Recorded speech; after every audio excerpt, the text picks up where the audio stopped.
Hello दोस्तों, तो स्वागत है आपका हमारे online study channel power study point पर। तो दोस्तों, आज हम बायोलॉजी के टॉप 25 अति महत्वपूर्ण क्वेश्चन के बारे में बात करेंगे जो आपके हर बार परीक्षाओं में रिपीट होते हैं। इसलिए हर प्रश्न को आप बारीकी से समझें और ध्यानपूर्वक पढ़ें। यह सभी प्रश्न भारत में आयोजित सभी प्रत्येक परीक्षाओं के लिए अति महत्वपूर्ण प्रश्न है, इसलिए वीडियो को आप जरा भी स्किप ना करें क्योंकि वीडियो आपके लिए बहुत ही हेल्पफुल रहने वाला है। तो चलो वीडियो को शुरू करते हैं।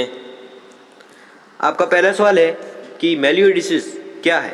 मेलियोडिसीज क्या है? तो आपको याद रखना है क्या है, एक संक्रामक रोग है। ठीक है, वेरी मोस्ट इंपॉर्टेंट क्वेश्चन है।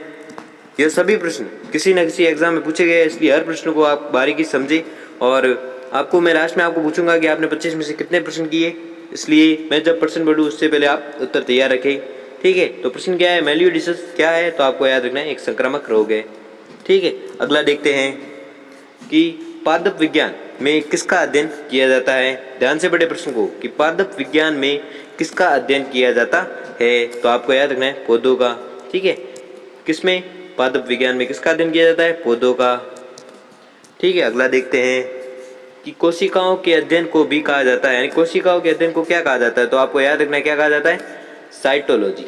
ठीक है, साइटोलॉजी किसे कहते हैं? कोशिकाओं के अध्ययन को। साइटोलॉजी किसे कहते हैं? कोशिकाओं के अध्ययन को। कोशिकाओं के अध्ययन को क्या कहते हैं? क्या कहते हैं? साइटोलॉजी। अगला देखते हैं कवक विज्ञान क्या है। ध्यान से बड़े प्रश्न को कि कवक विज्ञान क्या है। तो आपको याद रखना है कुकुरमुत्ता का अध्ययन क्या कहलाता है? कवक विज्ञान। अगला देखते हैं कि एक्सोबायोलॉजी किससे संबंधित है। ध्यान से बड़े प्रश्न को कि एक्सोबायोलॉजी किससे संबंधित है। तो आपको याद रखना है किससे संबंधित है? बाह्य अंतरिक्ष में जीवन। ठीक है, एक्सोबायोलॉजी किससे संबंधित है? तो आपको याद रखना है बाह्य अंतरिक्ष में जीवन। बाह्य अंतरिक्ष में जीवन जो एक्सोबायोलॉजी से संबंधित है। अगला देखते हैं कि विज्ञान की एक शाखा जो जीवन या पृथ्वी से परे मौजूद जीवन की संभावनाओं से संबंधित है, उसको क्या कहा जाता है। ध्यान से बड़े प्रश्न को एक बार फिर से कि विज्ञान की एक शाखा जो जीवन या पृथ्वी से परे मौजूद जीवन की संभावना से संबंधित है, उसको क्या कहते हैं या क्या कहा जाता है। तो आपको याद रखना है एक्सोबायोलॉजी। ठीक है, एक्सोबायोलॉजी किसे कहते हैं? तो ये आपकी परिभाषा है कि विज्ञान की वह एक शाखा जो जीवन या पृथ्वी से परे मौजूद जीवन की संभावना से संबंधित है, उसे एक्सोबायोलॉजी कहते हैं। अगला देखते हैं कि प्राचीन काल के जानवरों, पौधों एवं अन्य जीवों के संरक्षित अवशेषों या चिन्हों के अध्ययन का विज्ञान कहलाता है।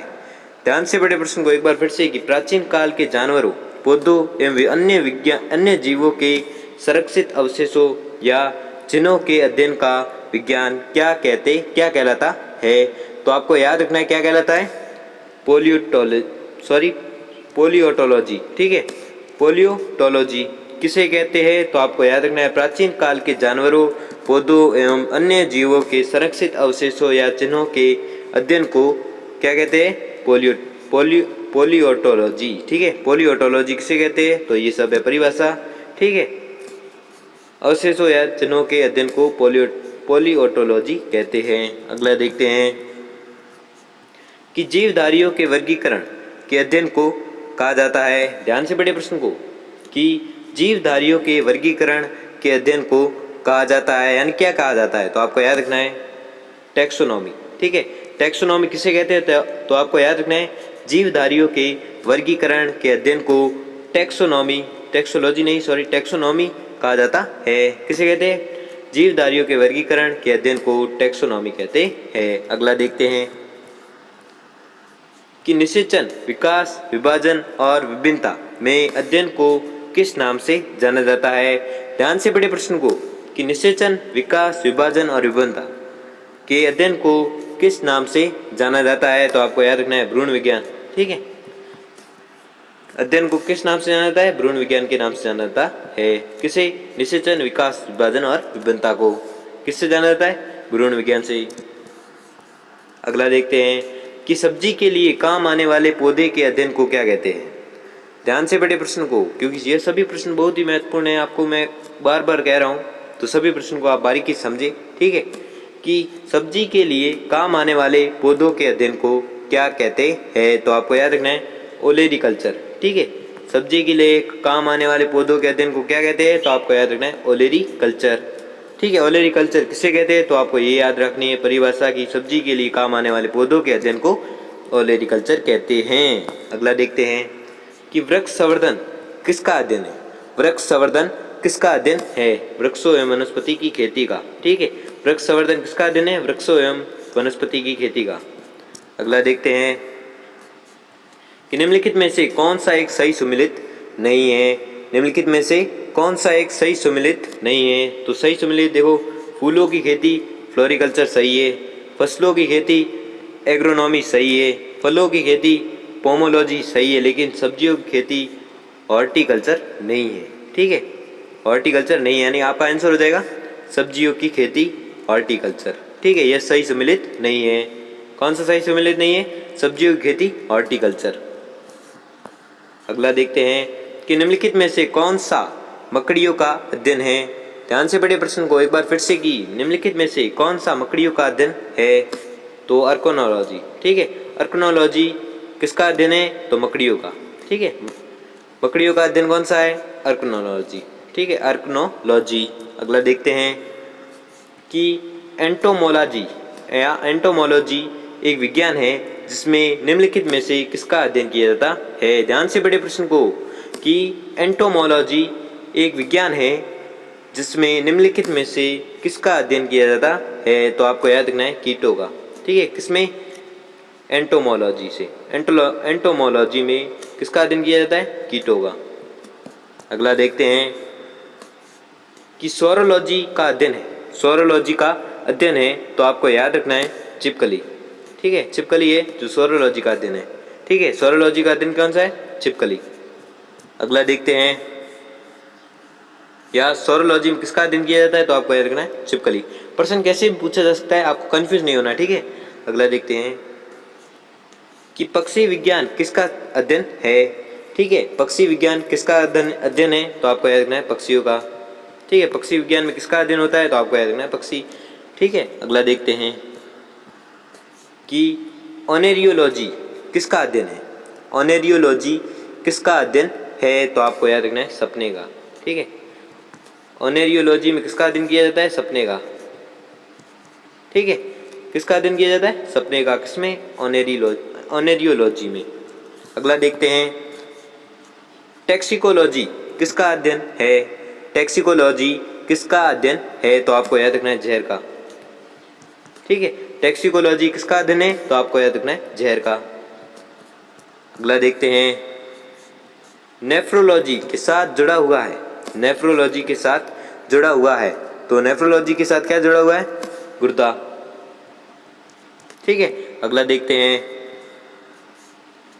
ऑन्कोलॉजी या ऑन्कोलॉजी। ठीक है, कैसे पढ़ो प्रश्न को, ऑन्कोलॉजी किस बीमारी के उपचार से जुड़ा है। ध्यान से पढ़िए प्रश्न को, कि ऑन्कोलॉजी किस बीमारी के उपचार से जुड़ा है। वेरी मोस्ट इंपोर्टेंट क्वेश्चन है। ठीक है, तो ऑन्कोलॉजी किस बीमारी के उपचार से जुड़ा हुआ है, तो आपको याद रखना है कैंसर। ठीक है, ऑन्कोलॉजी किस बीमारी के उपचार से जुड़ा हुआ है, तो आपको याद रखना है कैंसर। अगला देखते हैं कि निम्नलिखित में से चिकित्सा विज्ञान की कौन सी प्रशाखा यकृत के उपचार और अध्ययन से संबंधित है। ध्यान से पढ़िए प्रश्न को वापस से एक बार, कि निम्नलिखित में से चिकित्सा विज्ञान की कौन सी प्रशाखा यकृत के उपचार और अध्ययन से संबंधित है, तो आपको याद रखना है हेप्टोलॉजी है जो चिकित्सा विज्ञान की प्रशाखा यकृत के उपचार और अध्ययन से संबंधित है। ठीक है, कौन सी है, हेप्टोलॉजी। अगला देखते हैं कि विज्ञान जिसमें पशु मानव शारीरिक संरचना का विच्छेदन द्वारा सीखा जाता है। ठीक है, ध्यान से पढ़िए प्रश्न को वापस से, कि विज्ञान जिसमें पशु मानव शारीरिक संरचना का विच्छेदन द्वारा सीखा जाता है, तो आपको याद रखना है एनाटॉमी। ठीक है, एनाटॉमी विज्ञान जिसमें पशु मानव शारीरिक संरचना का विच्छेदन द्वारा सीखा जाता है। कौन सी विज्ञान, एनाटॉमी विज्ञान। अगला देखते हैं कि पीडियाट्रिक्स निम्नलिखित में से किसके अध्ययन से संबंधित है?